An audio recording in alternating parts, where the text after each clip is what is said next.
There are no two words greater in the English language than free games. What more can I say? Free games. Games that are free. Try and name something better. Huh? Sex? Sorry, I'll get cooties. Now, technically, free games are a broad spectrum. Like, for example, if your mother gave you a DS game when you were a little boy, you didn't have to pay for anything, but you weren't able to get it on your own, so you know it cost us something. But there's always been something super alluring about getting free games on your own terms as a kid. You know, I've been getting free stuff on Amazon for years. I pretty much always have a steady stream of Amazon gift cards coming my way. Was most of my childhood bought for? Yes, and it was a Nintendo DS exclusive. But eventually, as you grow, you get a little bit more ambitious. Like if I wanted to play games on the family computer, it got a little bit more complicated. One option was to play the pre-installed games on Windows 7, which included Purple Place, Chess, and Purple Place. And as a knuckle-dragging 10-year-old mongoloid, I actually got a lot of mileage out of these games. They weren't the biggest games, they weren't the fanciest games, but damn it, Spider Solitaire, I was better at it when I was a kid. I don't know how. I tried playing Spider Solitaire again for the first time in like 13 years. I had no idea how I did it. I don't know how I beat Spider Solitaire so much as an 8-year-old and I can't do it now. How does that work? I knew how to play chess, but I was scared to lose, so I didn't play it. Minesweeper was fun until I clicked on a mine and then the game ended. After that, it wasn't as fun. And then Purple Place. I remember nothing about this. I think you customized Purbles, but eventually this little boy became a little bit more tech savvy. He went to google.com and typed in a super secret code that unlocked limitless potential. Free games. Online. And good lord, I found the holy grail of free gaming, Flash games. Chances are you heard someone else talk about Flash games before, but for my generation, this felt like our version of the arcade. Just as many games as the eye could see by a bunch of aspiring people who wanted to make games. Now, as fun as Flash games were, they were also super novel. Of course, you would have the exceptional games that you would come back to after school or even play during school, but most of the time you were digging a lot. Now, Flashpoint's like the ultimate archive of Flash games, but there's one issue. I don't remember like half of the games I played. They're just like little images in my mind. Yeah, I want to go back and play that game when I was 7. It had a stickman and a gun and that doesn't narrow it down at all, does it? But unfortunately, the family computer was still the family computer, so some days I couldn't play games on it because my parents had to do these things called taxes. I don't know, I'll probably never do them in my life. But a few years later, when I got my first laptop for schoolwork, of course, trust me bro, I had the technology to have more control over the games I played. And it was really the first impression I got to play real games. Having my own laptop was my true introduction to PC gaming. However, there was one issue that still lied, and it was called having money. So again, with my incredible ingenuity, I went to google.com and I went games for free, and it actually showed me free games. One of these games being a game called Team Fortress 2. I don't know anything about this game, but that guy kind of looks like a Pixar character, so I don't know, it might be fun. So I looked up the game and saw that I had to get it through a platform called Steam. And oh my god, this is where I get all the games. Oh, you're telling me I can look through this entire store and oh, that's a price tag. Yeah, it was still kind of a barrier to actually get games on my laptop, and because this laptop was specifically for schoolwork, I had to be a little bit more incognito with what I was doing. I don't know, I just felt like I had to be sneaky about it. I don't know if I did. But on the other hand, they didn't have to pay full price for console games anymore, so I mean, the laptop kind of bought itself. But the past can't be changed. I didn't buy a game on Steam until like 2 years later, and it was Garry's Mod, so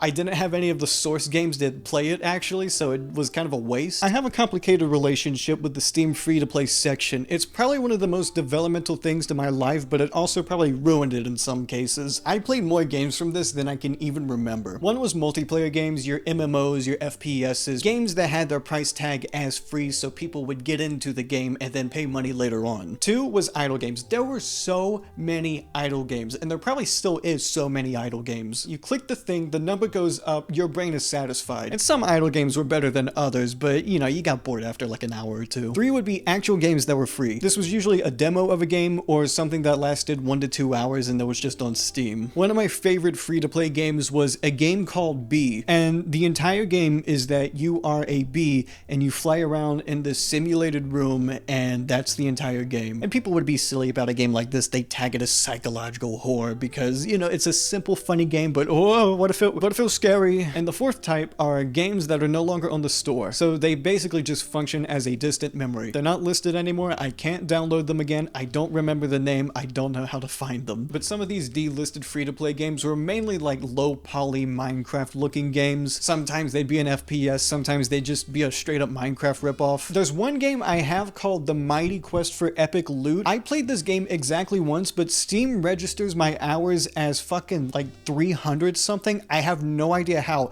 This is my second most played game on Steam.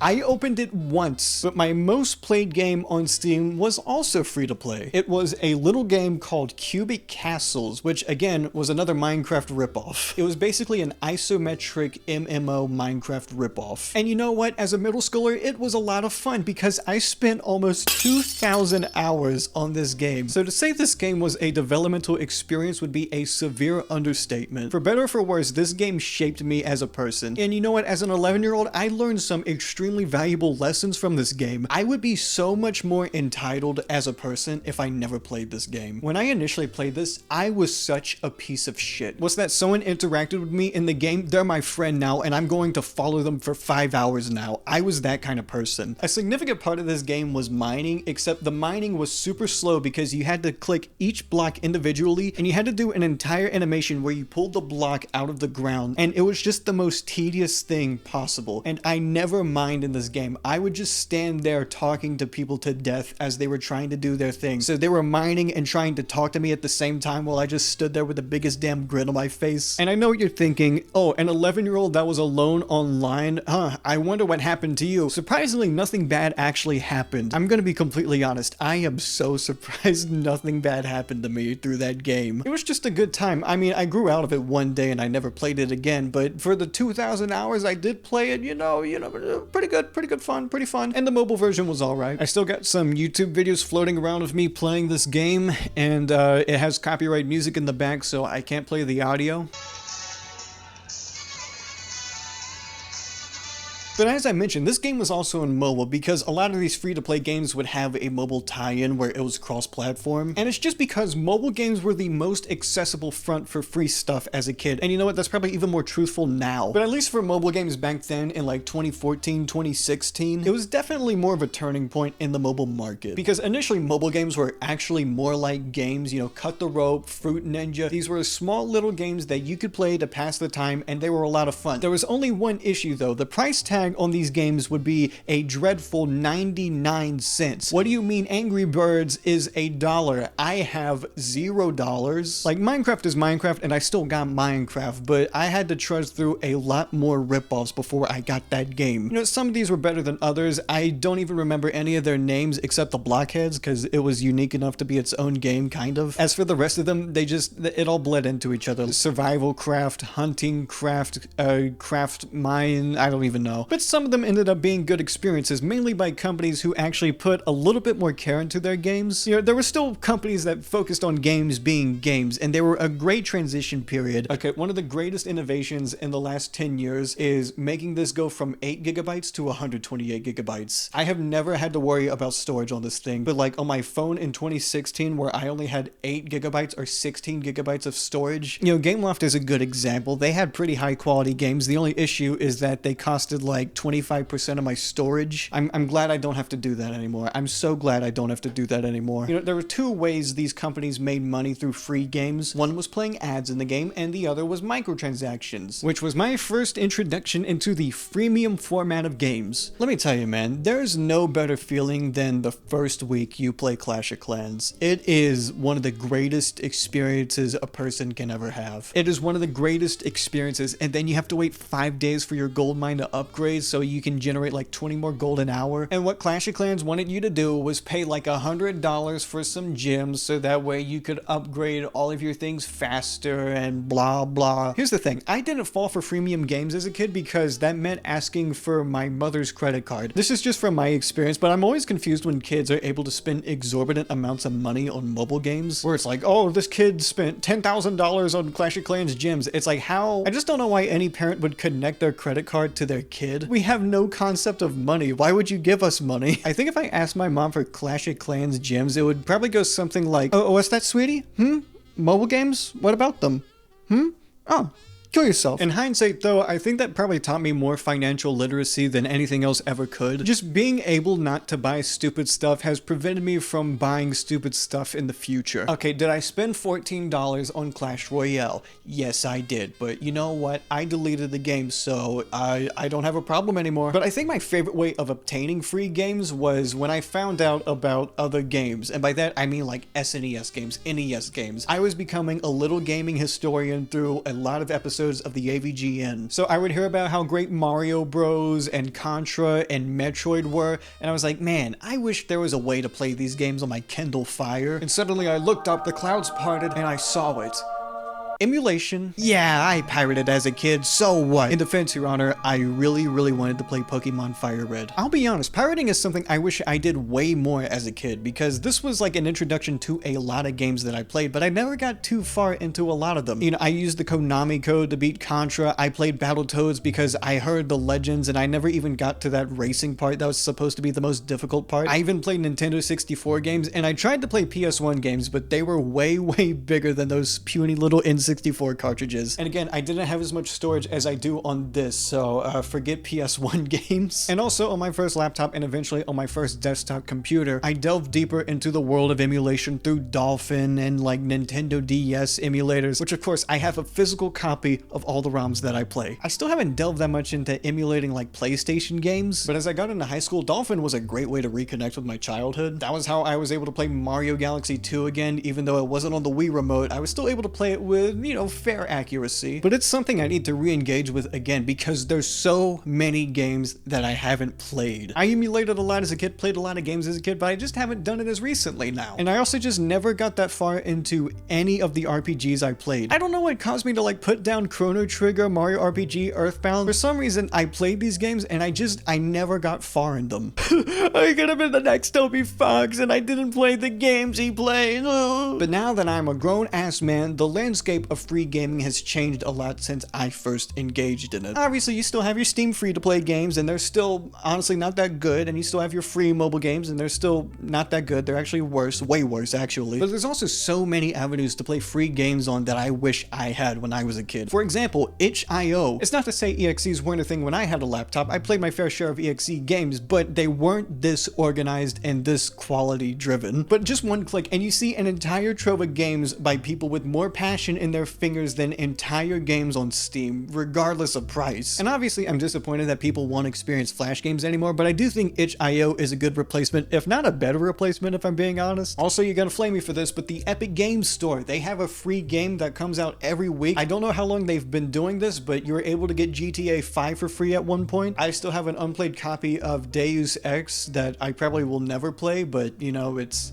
there if I ever want to. There's certain free-to-play models. I mean, TF2's still out there for better or for worse. Fall Guys would have been fun to play as a kid. Rocket League would have been fun to play. I mean, I still played Rocket League. I just had to pay for it, so would have been better if I didn't. And some things I don't like about modern free-to-play games. Where to begin? I feel like there's not as many avenues to play games online like there were. Flash games were just like fast food, and oh my gosh, were they convenient. But there's just not as much convenience in modern online gaming. As a matter of fact, games like Fortnite and Roblox act more as one-stop shop to play all your games in rather than playing multiple games, and that's for a reason. I mean, there's people who have spent their childhoods on Roblox and they don't know what else to do. Like, they don't know what else to do other than play Roblox. It's actually kind of tragic. I'm sorry if you grew up on Roblox. Dude, every time I've tried to play Roblox, it is so fucking shit. Like, I still have friends who play Roblox every once in a while, and they're like, oh, hop on Roblox, and I play it, and it's like, oh, what's that? We're playing a game, and the entire game is just that you're on a highway, and you have to avoid getting hit by cars, except there's only one highway, so it's just like, oh, you can go to the side of the road and never get hit. So instead, it's more about just getting hit out of morbid curiosity to see what happens, and that you just spend 2 hours there. Like, it sucks. It sucks so much. Roblox fucking stinks. And mobile games. Roblox is a mobile game. Do what you will with that information. They fucking stink. But just because people have found the potential in making your game free doesn't mean it's a bad thing. I think free games have shaped me the most as a person. It encourages inspires me to find creative ways to play games and actively seek out stuff. If I had an infinite budget, I would have never left Steam, and I would have never been able to go out and find other games through emulating or just other means. And there's things I still missed out on, like modding communities. I mean, there's an alternate universe somewhere where I made my own Kaizo ROM hacks of like Super Mario World, but I didn't. I hate Kaizo Mario. I'm bad at it. And again, there's still nothing better than playing a good free game. A lot of my most played games in the last couple years are still free games. Nothing has changed. Time is a flat circle. And now that I make my own money, I can spend money on cool cosmetics. Look at me, everyone. I belong to something, except I don't because I don't want to play competitive. But yeah, free games are cool. I like free games. I like playing them. I like having fun with them. And you know, there will always be a spot in my heart for games that I have to pay for and have a good time with. But I don't think free games get enough credit for how developmental they are towards a child's brain. My green screen's about 2 strips of tape away from falling off, so I think I'll leave it there. If you know any free games you enjoyed. Oh yeah, there was like a Plants vs. Zombies demo I played as a kid too. I played that a lot. I played the first like half of Plants vs. Zombies so much. Obviously the full game's better, but you know, without the free demo, I would have never played it. And Space Cadet Pinball, Cartoon Network website, and Congregate, which I always spelled congregate because I'm probably dyslexic. Armor Games, Cool Math Games, addictive games. And you know what my favorite free game is? It's called Subscribe to Me, the game. It's one button.